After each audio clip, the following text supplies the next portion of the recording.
Assalamualaikum warahmatullahi wabarakatuh.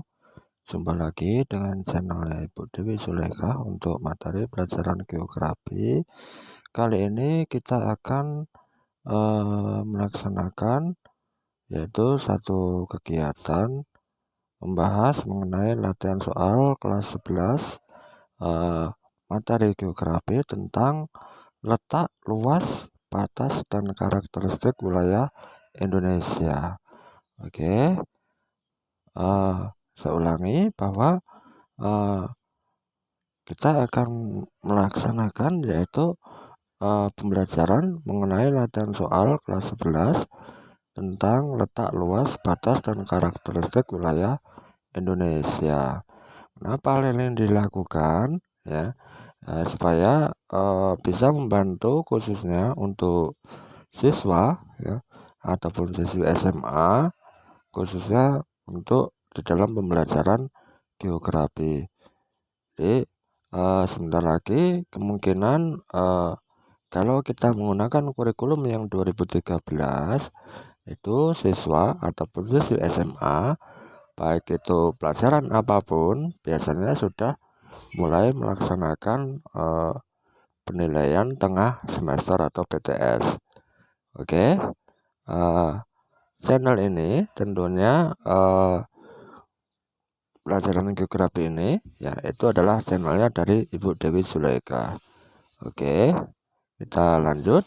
Namun sebelumnya jangan lupa kita untuk memberikan subscribe pada channel kita. Kenapa demikian? Karena yang jelas ya subscribe ya ataupun like subscribe ya pada channel kita itu akan memberikan motivasi di dalam kami menyampaikan materi-materi yang bisa membantu dari siswa ya ataupun siswi SMA khususnya pada pembelajaran geografi. Oke, kita lanjut ya. Kita akan berlatih soal ya. Kita mulai dari nomor 1. Indonesia itu berada di titik pertemuan 3 lempeng litosfer, yaitu lempeng Indo-Australia dan lempeng Eurasia dan lempeng Pasifik. Disebut letak titik-titik. Jawaban yang pertama, yang A, itu adalah letak geografis. Kemudian yang B itu adalah letak geologi. Kemudian yang C itu adalah letak astronomis. Kemudian yang D itu adalah letak geomorfologi. Kemudian yang E itu adalah letak maritim. Oke, saya ulangi. Indonesia itu berada di titik pertemuan 3 lempeng litosfer, yaitu lempeng Indo-Australia, lempeng Eurasia, dan lempeng Pasifik. Disebut dengan letak A, letak geografis, B, letak geologi, C, letak astronomis, D, letak geomorfologi, dan E adalah letak maritim. Maka jawaban yang benar adalah B, yaitu letak geologi. Oke, kita lanjut.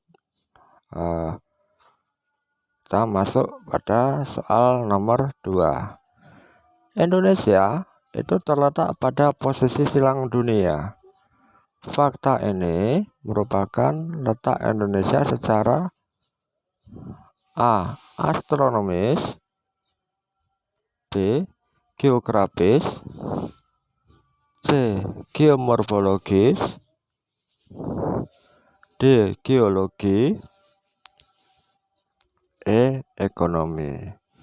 Oke, kita ulangi bahwa Indonesia terletak pada posisi silang dunia. Fakta ini merupakan letak Indonesia secara A, astronomis, B, geografis, C, geomorfologis, D, geologi, yang E adalah ekonomi. Maka jawaban yang benar adalah B ya, yaitu geografis. Kita lanjut pada soal yang nomor 3. Berikut ini yang bukan dampak dari letak Indonesia secara geologis itu adalah A. Indonesia kaya akan barang tambang. B. Indonesia banyak memiliki gunung api. C. Indonesia rawan bencana gempa bumi dan tsunami. D. Indonesia beriklim tropis. E. Indonesia rawan bencana erupsi gunung api. Saya ulangi, berikut ini adalah yang bukan dampak dari letak Indonesia secara geologis. Saya ulangi pertanyaannya, yaitu berikut ini yang bukan, berarti yang salah, jawaban yang salah, yang bukan dampak dari letak Indonesia secara geologis, yaitu A. Indonesia kaya akan barang tambang. B. Indonesia banyak memiliki gunung api. C. Indonesia rawan bencana gempa bumi dan tsunami. D. Indonesia beriklim tropis. E. Indonesia rawan bencana erupsi gunung. Maka jawaban yang benar adalah D, yaitu Indonesia beriklim tropis. Oke, kita lanjut soal yang nomor 4. Pertanyaan 1. Adanya suhu yang berbeda-beda akibat dari perbedaan ketinggian tempat sangat berpengaruh terhadap jenis tanaman. Yang kedua, menentukan ada tidaknya mineral-mineral yang dikandung oleh batuan tersebut. 3.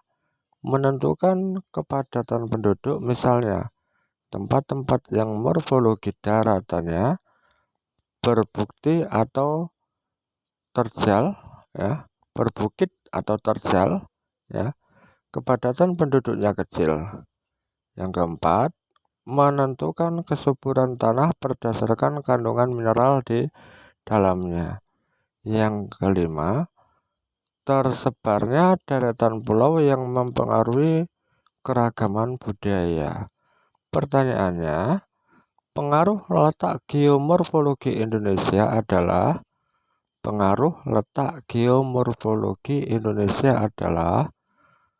A. Nomor 1, 2, dan 3. B. 1, 2, dan 4. C. 1, 3, dan 5. D. 2, 4, dan 5. E. 3, 4, dan 5. Di pengaruh letak geomorfologis Indonesia, itu adalah jawaban yang benar adalah C, yaitu 1, 3, dan 5. 1 itu adalah adanya suhu yang berbeda-beda akibat dari perbedaan ketinggian tempat sangat berpengaruh terhadap jenis tanaman. Kemudian 3, menentukan kepadatan penduduk, misalnya tempat-tempat yang morfologi daratannya berbukit atau terjal, kepadatan penduduknya kecil. Kemudian yang kelima, yaitu tersebarnya deretan pulau yang mempengaruhi keragaman budaya. Jawabannya betul adalah yang C. Oke, kita lanjut, ya. Nomor 5. Perhatikan pernyataan berikut. Indonesia terletak di garis khatulistiwa sehingga terbebas dari angin tipon. 2. Indonesia memiliki gunung yang tinggi dan lautan yang sangat dalam. 3. Indonesia memiliki garis pantai yang panjang. 4. Indonesia terletak di antara 2 samudra dan 2 benua. 5. Indonesia memiliki sumber daya alam yang berlimpah. Pertanyaannya, berdasarkan hal tersebut, faktor lokasi yang dapat mendukung Indonesia menjadi negara poros maritim dunia ditunjukkan oleh nomor A. 1, 2, dan 3. B. 1, 2, dan 4. C. 1, 3, dan 5. D. 2, 4, dan 5. 3, 4, dan 5. Maka jawaban yang betul adalah yang E, yaitu 3, 4, dan 5. Jadi Indonesia merupakan poros maritim dunia yang ditunjukkan oleh nomor 3, 4, dan 5. Indonesia memiliki garis pantai yang panjang. Kemudian Indonesia terletak di antara 2 samudra dan 2 benua. Kemudian yang 5 itu adalah Indonesia memiliki sumber daya alam yang berlimpah. Oke, kita lanjut nomor 6. Pertanyaan nomor 6. Indonesia itu berada di antara Samudra Pasifik dan Samudra Hindia, sehingga Indonesia itu dapat menjadi poros maritim dunia berdasarkan karakteristik daratan karena A. Daratan Indonesia itu memiliki kondisi iklim dan topografi yang cocok untuk aktivitas pertanian serta kandungan mineral tambang yang kaya serta letak yang strategis. Itu yang A. Kemudian yang B, daratan Indonesia itu memiliki variasi topografi dengan tingkat kesuburan sehingga Indonesia itu memiliki kekayaan budaya yang tinggi. Kemudian yang C, daratan Indonesia itu memiliki letak yang strategis di antara 2 benua dan 2 samudra, sehingga Indonesia itu menjadi negara agraris yang potensial. Kemudian yang D, daratan Indonesia itu memiliki potensi laut yang besar untuk dikembangkan sebagai negara maritim. Yang E, daratan Indonesia memiliki lapisan batuan yang erat kaitannya dengan sistem pegunungan yang ada di Indonesia. Maka jawaban yang benar adalah yang A, yaitu daratan Indonesia itu memiliki kondisi iklim dan topografi yang cocok untuk aktivitas pertanian serta kandungan mineral tambang yang kaya serta letak yang strategis. Oke, kita lanjutkan nomor 6. Nomor 6, diperhatikan. Lautan Indonesia itu merupakan wilayah marin megabiodiversity. Pengertian istilah tersebut adalah ini kita membahas mengenai marine megabiodiversity. Pengertiannya yang A, Indonesia merupakan wilayah maritim yang besar. Yang B, Indonesia banyak memiliki sumber daya kelautan. C, keanekaragaman biota laut tersebar di lautan Indonesia. Yang kelima, yang ke-D, lautan Indonesia itu merupakan ekosistem biota laut yang besar. Jadi untuk ekosistem binatang laut di Indonesia merupakan ekosistem biota laut yang besar. Kita lanjut.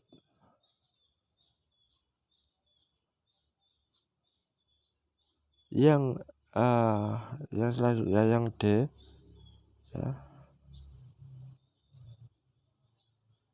lautan Indonesia itu merupakan ekosistem biota laut yang besar. Yang E, lautan Indonesia itu banyak memiliki keanekaragaman biota laut. Maka jawaban yang benar adalah yang E, yaitu lautan Indonesia itu banyak memiliki keanekaragaman biota laut. Oke, kita lanjut. Nomor 8. Nomor 8. Perairan Indonesia yang termasuk dalam wilayah algi adalah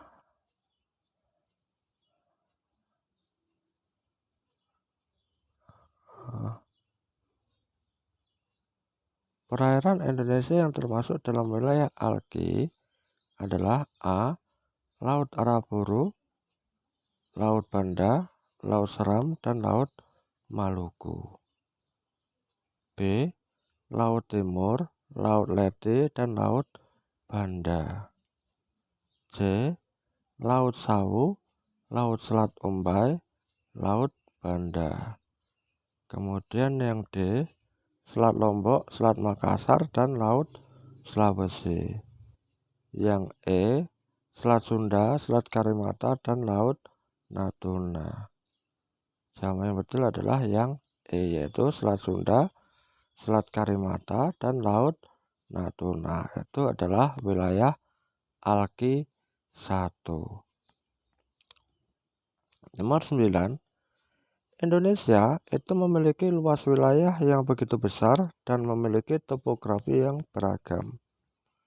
Hal ini menjadikan proses perencanaan dan pembangunan di Indonesia mengalami hambatan, terutama pada wilayah-wilayah yang berada di pedalaman dan sulit untuk dijangkau tentunya. Oleh sebab itu, langkah yang bisa dilakukan oleh Indonesia untuk mengatasi permasalahan tersebut adalah A. Meningkatkan kegiatan patroli keamanan di wilayah perbatasan. B. Memaksimalkan penggunaan dari sumber daya alam di lahan yang mudah dijangkau. D. C.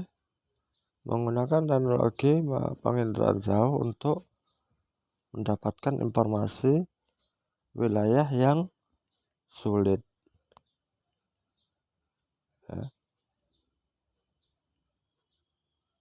Jadi menggunakan teknologi penginderaan jauh untuk mendapatkan informasi wilayah yang sulit dijangkau. Kemudian yang D. Meminta bantuan negara lain untuk membantu pembangunan di Indonesia. Kemudian yang E itu adalah menggerakkan banyak penduduk untuk melakukan survei langsung ke wilayah yang sulit dijangkau. Maka jawaban yang benar adalah yang C, yaitu menggunakan teknologi penginderaan jauh untuk mendapatkan informasi wilayah yang sulit dijangkau. Oke, kita lanjutkan yang nomor 10. Potensi perairan Indonesia itu sangat berlimpah, sehingga Indonesia itu dapat menjadi poros maritim dunia. Berdasarkan karakteristik wilayah perairan, karena A. Memiliki potensi mangrove yang kaya dengan sumber daya ikan budidaya, tambak udang maupun ikan darat yang potensial. B. Memiliki potensi wisata yang tersebar di beberapa kepulauan di Indonesia Timur dan Barat. Yang C. Indonesia adalah negara yang sangat kaya alam, terhampar di darat dan di lautan, dan budayanya dengan keragaman yang tinggi. Oke, kita lanjut yang D. Indonesia itu merupakan bagian dari 2 buah rangkaian pegunungan besar di dunia, yaitu rangkaian pegunungan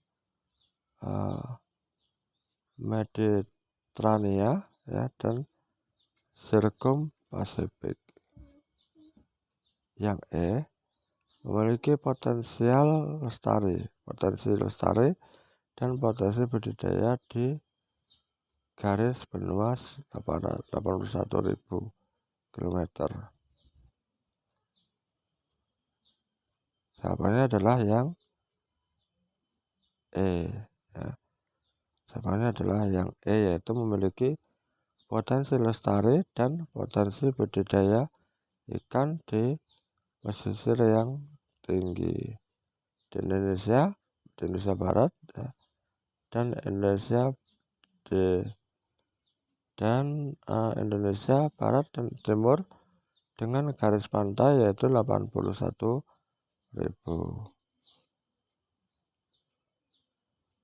Oke, cukup sekian dulu ya penyampaian dari kami. Mudah-mudahan bisa membantu siswa ataupun siswi di dalam melaksanakan pembelajaran kali ini. Itu saja ya.